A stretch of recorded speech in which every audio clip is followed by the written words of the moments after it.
Jakarta, 28 Agustus 2025. Afan Kurniawan, seorang sopir ojek online tewas terlindas kendaraan taktis polisi. Videonya viral, wajahnya jadi simbol perlawanan sekaligus bukti bahwa aparat yang seharusnya melindungi justru bisa mencabut nyawa rakyatnya sendiri. Tapi ini bukan cerita tunggal. Di jalanan, demonstrasi damai kerap dibubarkan dengan kekerasan. Di ruang hukum, kriminalisasi jadi senjata untuk membungkam suara kritis. Dan di kehidupan sehari-hari, kita terjebak dalam lisim, STNK, dan birokrasi yang berbelit. Polisi tak hanya menjaga keamanan, mereka mengatur terlalu banyak aspek hidup kita. Pertanyaannya, siapa yang bisa mengawasi mereka? Dan sampai kapan rakyat harus diam?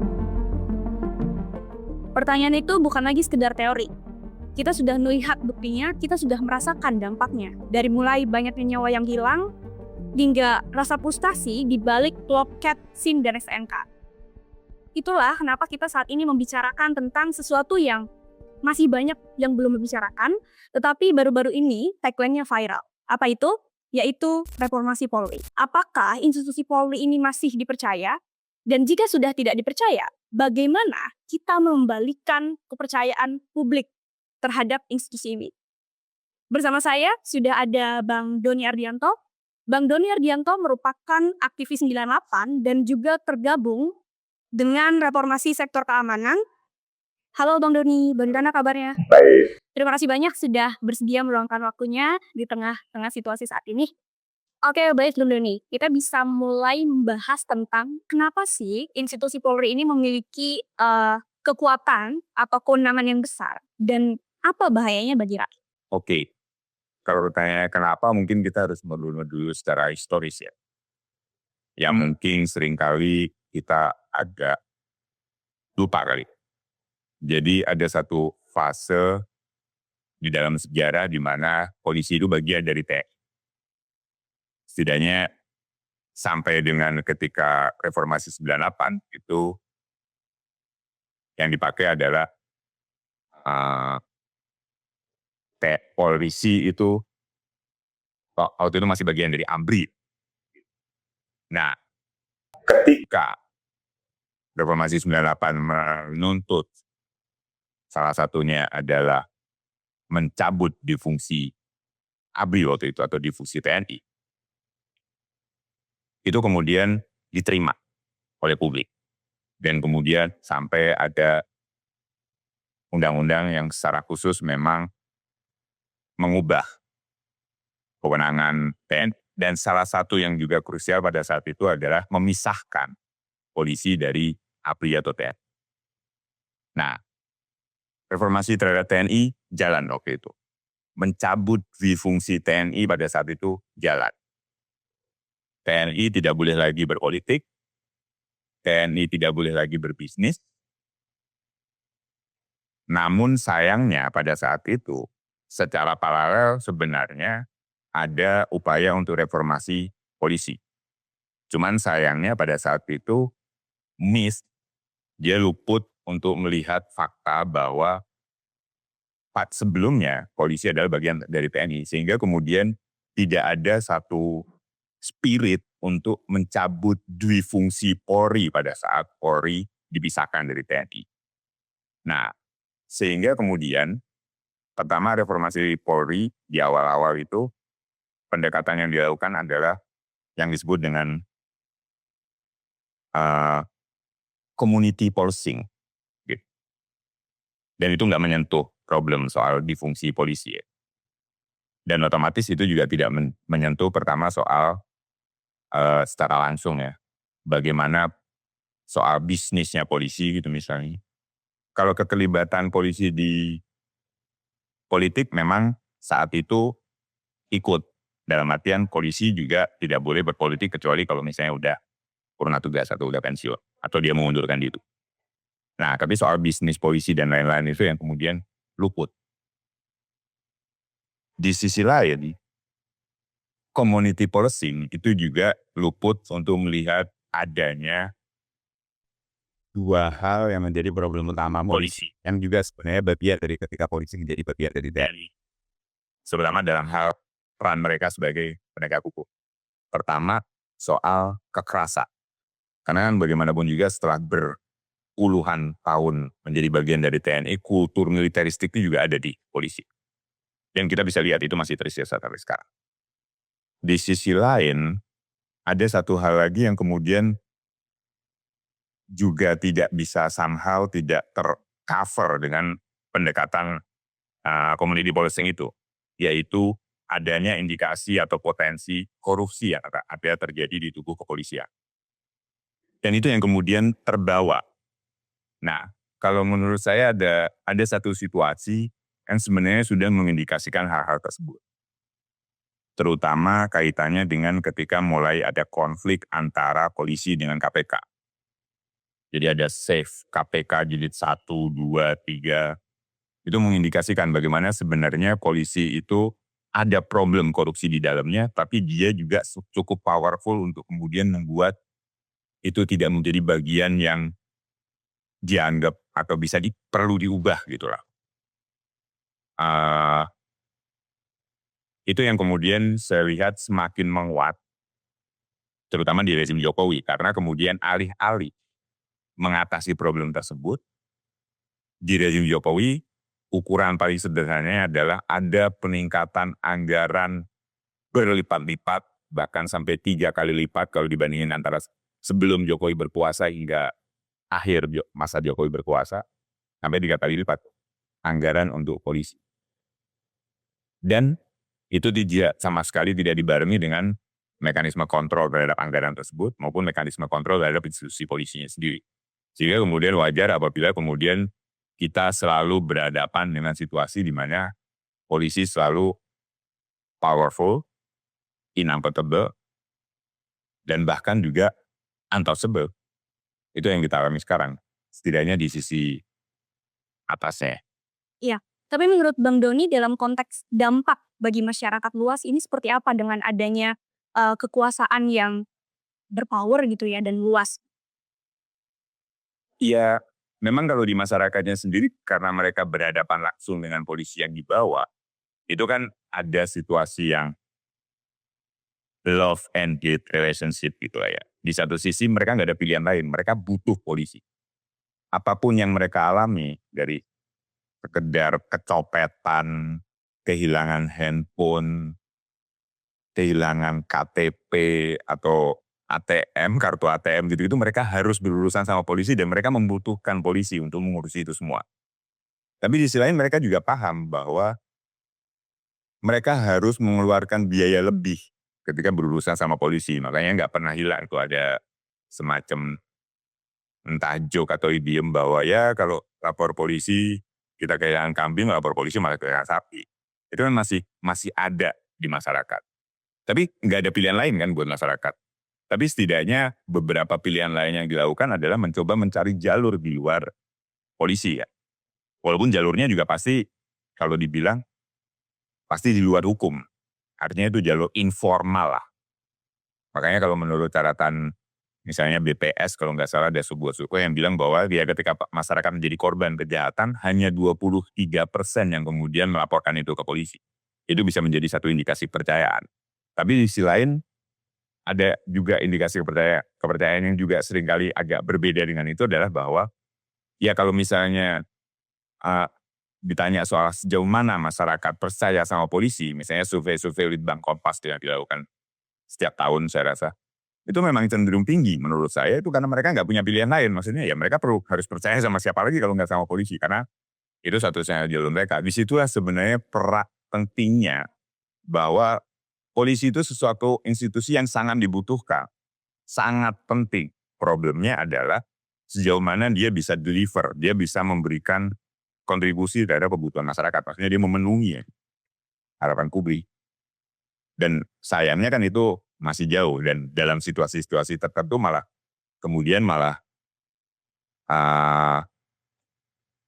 kecenderungan untuk militeristik pendekatannya dan kemudian juga dengan power yang mereka miliki, mereka jadi relatif sewenang-wenang jadinya. Dan itu yang kemudian dirasakan secara langsung oleh publik.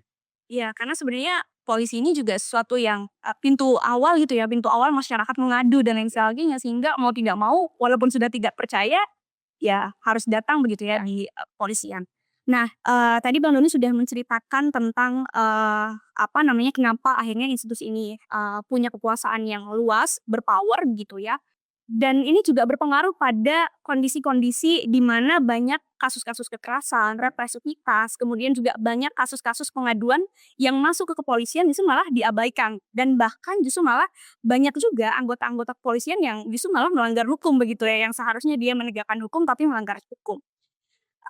Namun di masyarakat dan juga di pemerintahan ini menganggapnya bahwa, masalah ini adalah hanya sekedar oknum. Nah, sebenarnya masalahnya apakah hanya sekedar oknum atau sebenarnya masalahnya lebih luas lagi, Bang Daud? Kalau saya sudah memastikan bahwa ini sama sekali bukan oknum ya, karena oknumnya terlalu banyak. Yang utama memang kewenangan yang terlalu besar dan terlalu banyak. Sehingga kemudian itu di satu sisi seperti yang dibilang Lord Acton, power tends to corrupt, jadi semakin besar powernya, tendensi untuk korupnya juga akan semakin membesar, itu satu. Di sisi lain karena dia juga sangat, apa ya, luas kewenangannya, baik itu di level internal maupun eksternal akan mengalami kesulitan untuk mengontrol anggotanya sendiri. Sehingga kemudian memang jika memang kita punya keinginan untuk memperbaiki, memang harus ada kebesaran hati untuk membagi, untuk sharing power. Karena dari situ kemudian dia akan lebih mudah untuk dikontrol dan diawasi. Contoh paling sederhana adalah sebenarnya bagaimana sebenarnya pada titik tertentu polisi itu apa ya istilahnya overwhelmed ya. Misalnya menghadapi misalnya soal narkoba.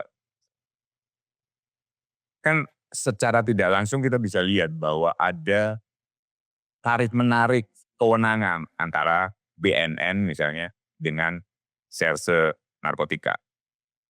BNN cenderung mencoba untuk pakai pendekatan yang lebih,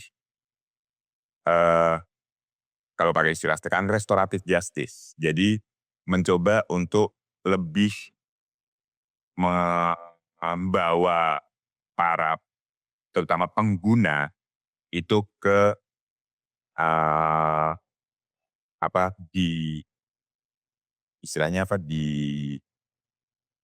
jadi instead of ditangkap, tapi kemudian direhabilitasi. Jadi pendekatannya PNN lebih ke rehabilitasi. Sementara di sisi lain, dari reserse narkoba, itu seringkali karena mereka pendekatannya bukan rehabilitasi, sehingga kemudian mereka lebih langsung pengen bawa itu ke ranah hukum. Nah, harusnya kan ini harus dipertegas bahwa ya udah kewenangan untuk mereka pengguna itu sepenuhnya dikasih ke BNN misalnya begitu. Baru untuk yang pengedar, nah itu reserse misalnya begitu. Artinya itu contoh kecil bagaimana kemudian kewenangannya dibagi secara jelas gitu, di-share secara jelas, sehingga kemudian kontrolnya juga lebih jelas, dan di sisi lain buat masyarakat juga lebih kelihatan, kinerjanya polisi akan lebih baik ketika mereka memang punya tanggung jawab, skop tanggung jawab yang lebih kecil dan lebih jelas gitu lah. Nggak terlalu luas kemana-mana dan membuat mereka sendiri menjadi keteteran. Tadi satu kata kunci adalah, sharing power ya, itu penting, berbagi kewenangan dan lain sebagainya. Nah, tetapi Bang Doni, di dalam konteks kearogansian institusi ini juga mereka menganggap mungkin ya karena dia di bawah langsung oleh presiden institusi ini, sehingga dia menganggap bahwa ya wajar ketika kewenangannya, besar begitu ya. Nah, kemudian ada beberapa anggapan begitu ya, mungkin sebaiknya Polri ini di bawah kementerian dan lain sebagainya. Tapi timbul pertanyaan lagi nih Bang Doni, ketika akhirnya Polri di bawah kementerian, yang di mana kementerian-kementerian ini juga sangat-sangat birokratis begitu ya kerja-kerjanya, dan dalam konteks kepercayaan publik juga masih banyak yang belum percaya begitu. Nah, bagaimana menyikapi ini? Menurut saya memang pertama posisi langsung di bawah presiden itu juga sudah problematis gitu ya. Dan sudah banyak titik terhadapnya. Karena misalnya dibandingin dengan Panglima TNI itulah ya. Di reformasinya bareng tapi kemudian Panglima TNI setidaknya secara administrasinya itu berada di bawah Kementerian Pertahanan. Artinya walaupun dia di level komando pertahanan itu tertinggi, tapi kalau di level administrasi itu di bawah Kementerian Pertahanan. Dan itu yang sebenarnya juga diusulkan terhadap Polri. Oke, bahwa untuk soal fungsinya dia memang berada di tangan Kapolri, tapi soal administrasi seharusnya itu juga nggak dikelola sendiri oleh Polri, harusnya dikelola oleh kementerian yang lain. Salah satunya kan kemudian yang dipertimbangkan dua biasanya, Kementerian Hukum atau Kementerian Dalam Negeri. Tapi kalau menurut saya pribadi ada juga tambahan selain itu yang menurut saya perlu untuk kemudian kita pertimbangkan. Itu berdasarkan fungsi-fungsi yang saat ini ada di di kepolisian. Pertama, fungsi lalu lintas misalnya. Menurut saya karena dia sangat-sangat mirip dengan DLAJR, setidaknya di lapangan ya. Jadi kalau menurut saya ya mending ya bagian lalu lintas dari kepolisian ini bisa disatukan dengan DLAJR. Otomatis sama sebenarnya idenya. Ada bagian dari kepolisian yang kemudian di bawah kementerian, tapi khusus untuk lalu lintas dia di bawah Kementerian Perhubungan gitu misalnya. Demikian juga untuk yang soal pelayanan masyarakat, ketertiban umum lah. Karena menurut saya itu juga punya posisi dan fungsi yang sama mirip dengan Satpol PP, sehingga kemudian itu juga bisa kemudian disatukan, di-merge dengan Satpol PP, sehingga otomatis setidaknya untuk Yanmas dan ketertiban umum itu berada di bawah Kementerian Dalam Negeri. Nah, gitu. Baru kemudian yang fungsi yang utama yang ada adalah penegakan hukum kan, reserse. Nah, tergantung kalau ini terserah apakah kemudian mau dibawa Kementerian Hukum atau mungkin juga dibawa Kejaksaan. Tapi yang pasti sehingga dengan skema semacam itu, polisi juga terutama Kapolri itu nggak akan terlalu banyak beban lah. Urusan lalu lintas di dia, jadi kalau saya sering ngambil istilahnya itu urusan maling sandal jepit dari ujung Sabang sampai Merauke sampai soal terorisme tuh di bawah Kapolri itu di satu sisi terlalu besar kewenangannya, di sisi lain juga bisa bikin overwhelm dan kontrolnya juga susah. Oke, jadi dengan catatan bahwa sebenarnya bukan ketika misalnya pun dipindah itu tidak berada dalam satu kementerian, tetapi dibagi begitu ya, karena komposisi Polri-nya sendiri juga banyak.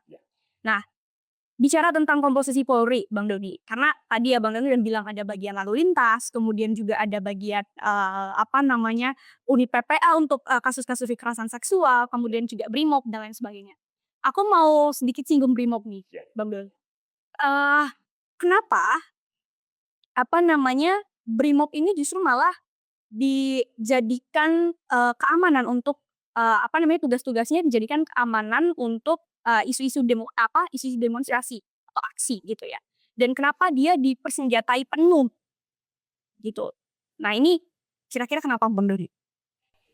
Pertama, ini tetap ada kaitannya dengan tradisi era Orde Baru soal bagaimana aparat keamanan yang saat itu dua-duanya TNI atau ABRI dan juga polisi itu yang cenderung militeristik, yang kemudian menempatkan even ancaman dalam negeri pun itu dilihat sebagai sesuatu yang harus tangani dengan menggunakan senjata, dengan menggunakan pendekatan yang koersif.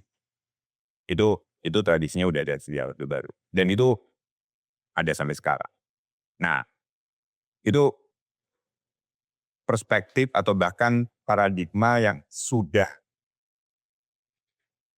puluhan tahun ada di Indonesia. Dan itu juga sebenarnya salah satu hal yang harus kita kritisi, karena itu agenda reformasi yang masih luput soal bagaimana kemudian pertama secara institusional polisi itu harus lebih civilized.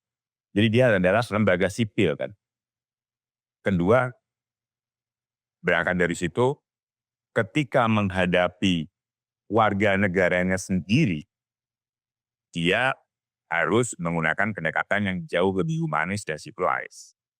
Dan ini kan bukan menyangkut soal kejahatan. Maksudnya ini kan soal bagaimana publik menyampaikan aspirasinya segala macam. Itu sebenarnya sama sekali nggak boleh dihadapi dengan senjata di negara-negara yang memang menganut prinsip-prinsip di mana kita, ya kalau di kita itu kemanusiaan yang adil dan beradab lah. Harusnya kalau berhadapan dengan warga negara sendiri itu harus prinsip itu yang digunakan. Ditambah lagi dengan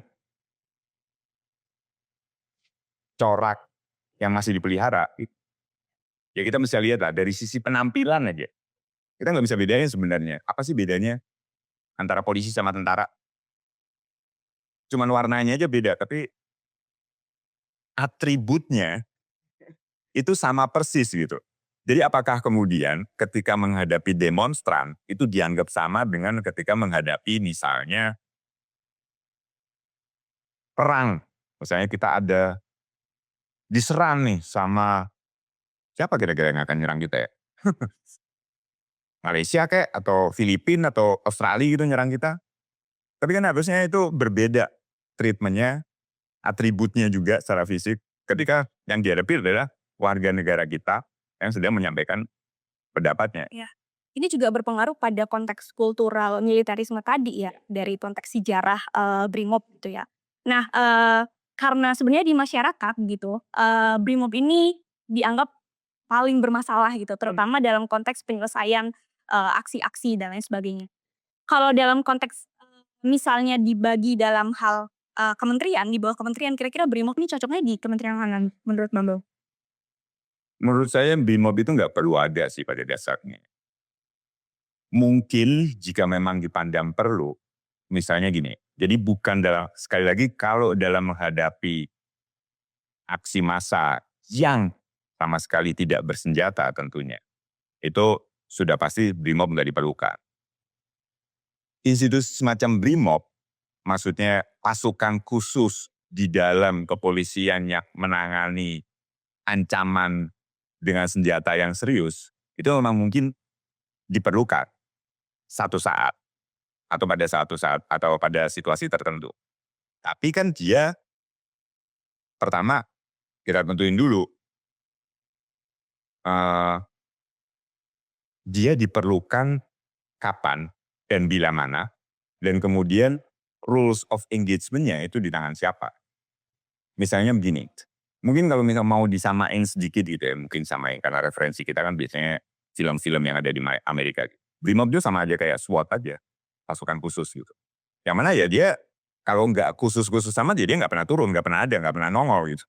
Tapi begitu ada perampokan bersenjata baru kemudian dia perlukan. Tapi kalau perampokannya bisa diatasi oleh misalnya, oh dia cuma pistol dan kemudian polisi biasa juga berpistol dan itu bisa diatasi, it's okay, nggak perlu BRIMOB itu turun gitu. Ya itu rules of engagement-nya harus ada. Tapi kan itu perlu analisis dan pengetahuan saya, kita sudah tidak lagi berada dalam situasi tersebut. Artinya kalaupun ada itu misalnya mungkin satu pulau cukup satu kompi gitu misalnya gitu. Atau misalnya satu provinsi, tapi ya lihat juga kebutuhan-kebutuhannya. Nggak perlu ada, dan kalau itu di pengurangan, itu kan juga bisa mengurangi. Ngapain ada BRIMOB misalnya di daerah yang aman damai kayak di mana misalnya. Yang setahu saya aman damai itu di, kok susah ya nyari daerah yang aman damai di Indonesia. Ya misalnya di Bengkulu atau di Lampung gitu. Kalau emang nggak perlu BRIMOB, ya nggak perlu ada BRIMOB. Dan itu akan secara signifikan pasti mengurangi biaya dan beban anggaran negara. Nah, ini kita mau merujuk ke ekskalasi gerakan sosial nih, soal reformasi Polri. Karena kan sebelumnya kan sebenarnya tagline-tagline reformasi Polri itu mungkin hanya dibahas oleh teman-teman yang memang punya fokus dalam, reformasi sektor keamanan, polisi, TNI dan lain sebagainya. Tetapi karena ada ekskalasi kemarahan-kemarahan publik gitu ya, baru-baru ini dengan banyaknya video viral tentang, pelindasan almarhum Afan, kemudian juga banyaknya kawan-kawan, aktivis, mahasiswa yang ditangkap dan lain sebagainya gitu. Apakah ini akan, terus meningkatkan eskalasi kemarahan-kemarahan publik terhadap polisi dan mampu mengubah, reformasi kepolisian atau tidak? Kalau saya lihat begini, sebenarnya kan ekspresi kemarahan publik itu misterinya adalah bahwa dia muncul selalu di titik kulminasi yang sudah parah. Ya, bahkan ada tagline bubarkan polisi. Ya, Untuk eee, sehingga kemudian memang perlu bagaimana kemudian memberikan satu perspektif terhadap yang kemudian memberikan isi ya, semacam memberikan isi terhadap publik yang marah ini. Sehingga satu saat kemarahan itu bisa menciptakan gelombang maupun, tuntutan yang juga meningkat secara kualitatif. Misalnya, eee, ya dari level paling sederhana, bukan paling sederhana ya, paling minimal itu mengadili mereka yang berada di dalam mobil Barakuda itu, sampai ke level berikutnya menuntut supaya mereka yang bertanggung jawab terhadap penggunaan Barakuda ketika menghadapi massa nggak bersenjata, paling cuma batu, nggak harus Barakuda yang bahkan mungkin desainnya bisa menghadapi bazooka misalnya. Sampai kemudian ke level atasnya lagi ke minta pertanggungjawaban Kapolda lah atau bahkan Kapolri untuk mundur, atau ke level pembubaran, baik itu pembubaran Brimob, pembubaran bahkan Polri-nya gitu. Tapi kan itu sebenarnya letupan kemarahan yang kemudian perlu dijelaskan. Apa yang dimaksud dengan itu? Sebenarnya apa yang membuat mereka marah sih? Dan itu menurut saya tanggung jawabnya eh, kelompok-kelompok masyarakat sipil yang punya perhatian terhadap reformasi polisi adalah memberikan narasi itu gitu, bahwa ini problemnya bukan semata-mata itu, ada problem yang lebih struktural. Sehingga kemudian ketika ini berulang, baik itu yang sifatnya relatif kecil gitu ya, itu pertama kita tidak lagi ngomongin soal oknum, itu kan peningkatan kualitatif. Atau bahkan yang lebih besar lagi, itu tuntutannya jadi lebih lebih konkret juga dan lebih terarah gitu. Karena misalnya begini, setiap momentum yang sifatnya besar dan skandal, kalau di negara-negara yang relatif lebih demokratis, itu akan menjadi momentum bagi reformasi polisi. Secara institusional. Di kita, sayangnya, momentum sebesar kasus Sambo, momentum sebesar Kanjuruhan, itu juga diselesaikan hanya di level kasusnya. Tidak dilihat sebagai problem struktural institusional. Padahal harusnya itu jadi ruang titik awal untuk melihat ada problem struktural apakah. Nah itu peningkatan kualitatif yang harus terus kita perjuangkan. Iya, dalam, konteks permasalahan struktural, tadi gitu ya, di publik justru malah banyak anggapan bahwa konteks isu-isu, advokasi reformasi Polri ini adalah isu yang elit, Bang Dut. Sehingga tidak mudah untuk, menjelaskan kepada masyarakat gitu ketika tidak ada, tragedi dan lain sebagainya gitu. Nah, apa tanggapan Bang Doni terhadap itu? Kemudian, saat ini yang dilakukan oleh teman-teman koalisi sektor keamanan, terkhusus reformasi Polri, melihat tragedi ini begitu ya, untuk bisa terus mengajak kemarahan publik agar lebih substantif gitu ya, itu seperti apa? Sudah barang tentu kan gini, pertama kita harus sadar bahwa ya seperti tadi udah disampaikan, ada gap ya soal kesadaran. Mereka tahu di level permukaan dan itu membuat publik marah. Tapi sekali lagi, rentetan isinya problem-problem struktural yang ada di dalamnya kan hanya, dan disitulah elitisnya itu di situ. Nah, kalau misalnya kita bilang bahwa kita harus memelihara kemarahan, itu bukan dalam artian bahwa terus menjaga semacam sentimen untuk apa ya, untuk marah-marah yang pada ujungnya kan sebenarnya kemarahannya kalau misalnya tidak ada isinya itu kemarahannya pada ujungnya adalah harus berhadapan antara publik dengan apa ya, ya garda depan polisi yang mana juga itu siapa sih, mereka bukan pengambil kebijakan gitu. Dan itu tidak akan menyelesaikan persoalan gitu. Publik harus diisi untuk kemudian melihat problem strukturalnya sehingga kemudian bukan semata-mata malah pada polisi-polisi yang berkeliaran di jalanan atau yang berhadapan langsung dengan mereka ketika demonstrasi, tapi juga marah pada institusinya, pada pimpinan-pimpinannya, bahkan sampai ke level para pengambil kebijakan yang memang nggak pernah mau memikirkan dan mengubah, bahkan nggak mau memahami bahwa ada problem struktural di polisi gitu. Itu yang harus dilakukan dan momentum-momentum semacam ini harus dimanfaatkan sebagai ruang yang membuka kesempatan bagi kita untuk bicara lebih terbuka ke publik dan ke siapapun, terutama ke masyarakat di level bawah ya, bahwa ini loh kenapa polisi begini, karena mereka latar belakangnya seperti ini. Iya. Wajar lah misalnya begini. Apa sih level pendidikan misalnya seorang komandan regu yang menghadapi demonstrasi di misalnya di Jember gitu misalnya. Belum tentu dia lulusan Akpol, ya kan? Karena lulusan Akpol ini udah pasti Kapolseknya gitu loh, atasan dia lah. Dia paling lulusan SMA, bahkan mungkin lulusan SMP yang kemudian dia dapat pendidikan kepolisian selama 9 bulan. That's it. Dan mereka harus menghadapi psikologi massa. Dan yang mereka punya adalah cuman senjata, makanya itu yang mereka pakai.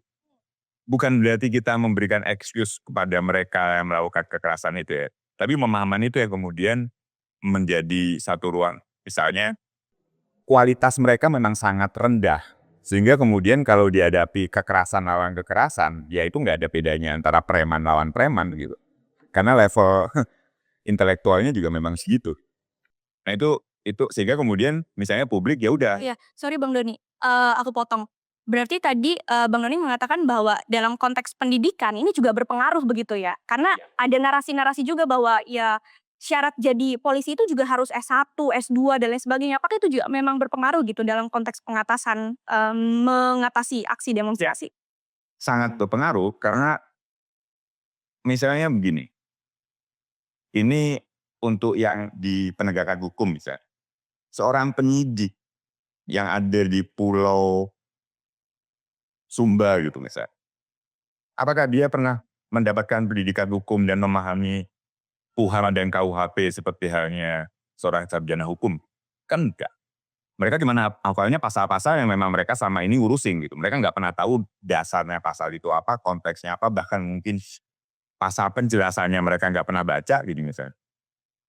Dan itu artinya penyidik misalnya, itu menurut saya minimal memang harus sarjana hukum, baru kemudian dia sekolah polisi selama 9 bulan.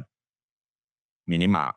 Demikian juga polisi-polisi yang lain, maksudnya ya polisi lalu lintas menurut saya. Maksudnya dia berasal dari teknik transportasi gitu misalnya, yang memahami bagaimana mengatur pergerakan lalu lintas gitu, sehingga kemudian ketika dia nutup jalan, ngasih jalan atau membuka jalan buat yang lain tuh dia tahu hitung-hitungannya gitu, nggak cuma sekedar instingtif atau sekedar ngasih jalan buat yang pakai co-rider gitu. Ya memang itu problem sih sumber daya, dan menurut saya sudah terbukti selama setidaknya 20 tahun terakhir ya, Akpol nggak memberikan kontribusi terhadap peningkatan kualitas polisi. Dia hanya menjadi ruang buat melahirkan calon-calon pimpinan polisi yang sebenarnya sama sekali tidak relevan mungkin konteksnya dengan pemolisian sekarang. Oke, Bang Doni, aku mau konfirmasi kembali gitu ya. Tadi Bang Doni sudah menjelaskan bahwa sebaiknya institusi Polri ini di bawah kementerian. Karena saking banyaknya kerja-kerja Polri dari mulai misalnya konteks pelayanan publik, kemudian juga penegakan hukum dan lain sebagainya. Mungkin boleh dijelaskan kembali Bang Doni, kira-kira plotting-plotting mana yang cocok di kementerian mana dan lain sebagainya. Iya, tadi aku udah sampaikan bahwa untuk yang untuk lalu lintas, fungsi-fungsi yang sama yang ada di lalu lintas itu di bawah Kementerian Perhubungan. Dan itu otomatis karena di AJR, kalau di bawah itu juga di bawah Pemda, artinya sudah ada semacam desentralisasi sebenarnya. Kalau begitu dia dimasukkan ke dalam Kementerian Perhubungan dan di-merge dengan AJR, itu otomatis akan ada desentralisasi juga. Nah, mungkin bisa dipisah juga, misalnya oke untuk pengurusan SIM dengan daerah AJR, tapi untuk pengurusan STNK gitu misalnya, karena ini urusannya sebenarnya lebih ke soal soal pajak. Jadi ya dispend aja misalnya begitu. Atau misalnya tadi juga aku udah jelasin soal bahwa untuk fungsi-fungsi pelayanan masyarakat itu digabungin sama Satpol PP.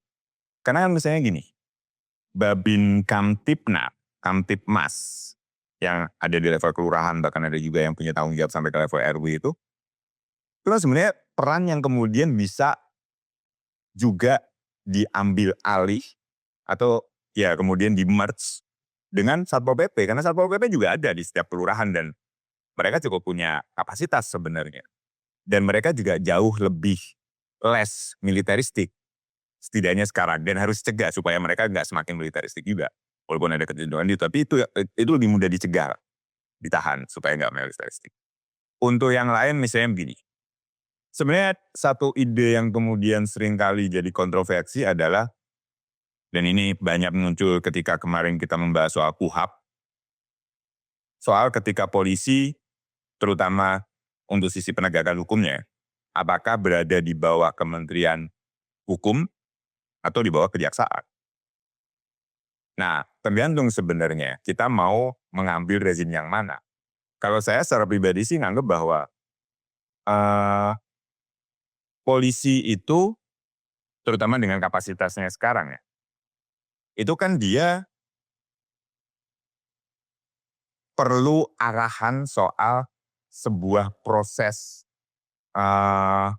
pidana itu dibawanya ke arah mana. Ya dengan catatan-catatan kaki bahwa ya sebagian besar dari mereka bukan sarjana hukum,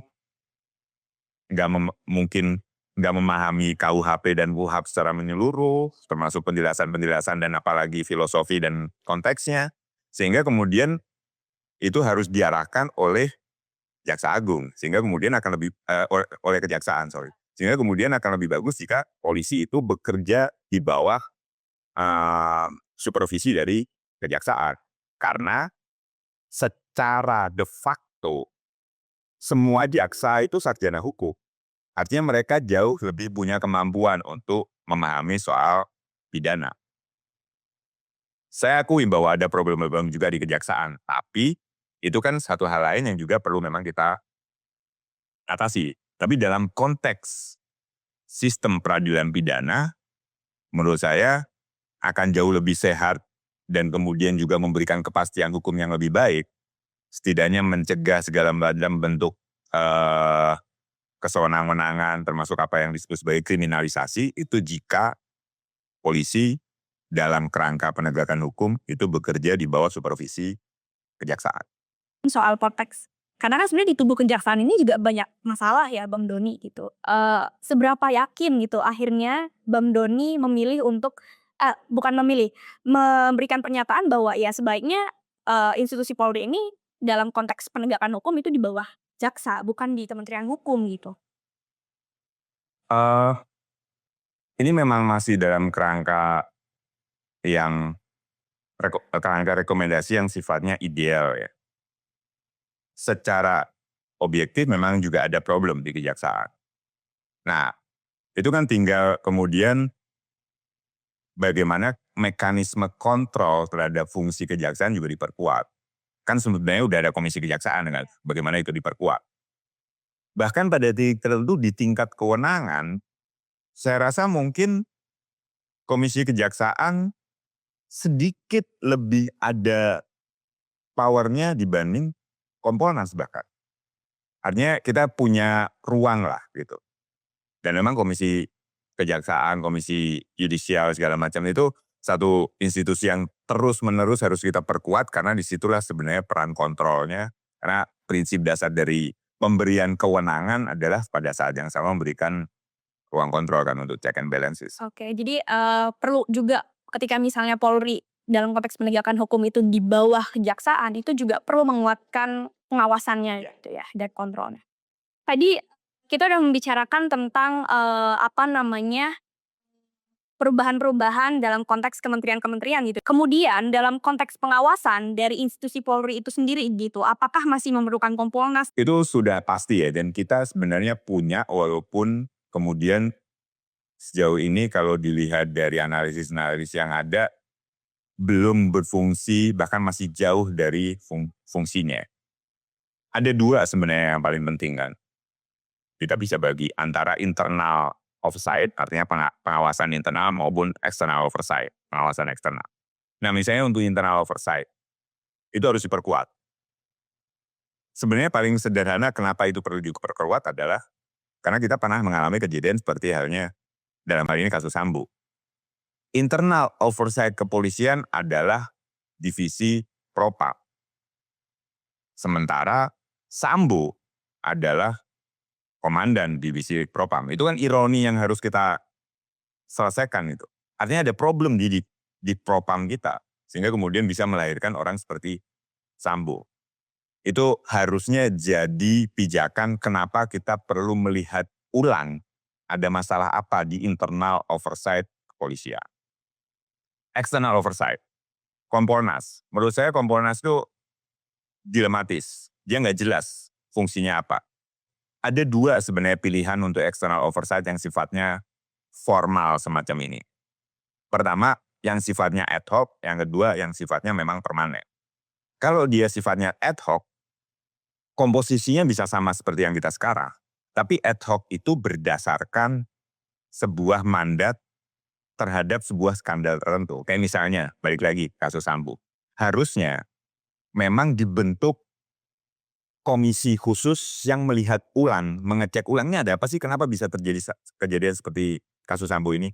Dan formatnya sama seperti Kompolnas, memang ada pejabat negaranya, ada perwakilan masyarakatnya, ada perwakilan tokoh masyarakatnya, perwakilan akademisnya, yang kemudian melihat, oke, menelusuri apa yang menyebabkan kasus ini dan kemudian memberikan rekomendasi. Begitu rekomendasi itu bisa dilahirkan, mereka bisa bubar. Ini Kompolnas yang ad hoc. Gitu ya. TGPF yang kemudian sempat dibentuk juga untuk Kanjuruhan. Tapi dia memang sifatnya ad hoc dan cukup punya power sebenarnya untuk memaksa bahwa dan melihat ulang ini problemnya apa. Walaupun ya kalau soal outputnya yang cuma sekedar gara-gara angin ya itu soal lain ya. Tapi harusnya misalnya dalam konteks Kanjuruhan itu rekomendasinya sampai ke soal rules of engagement. Bagaimana harusnya kapan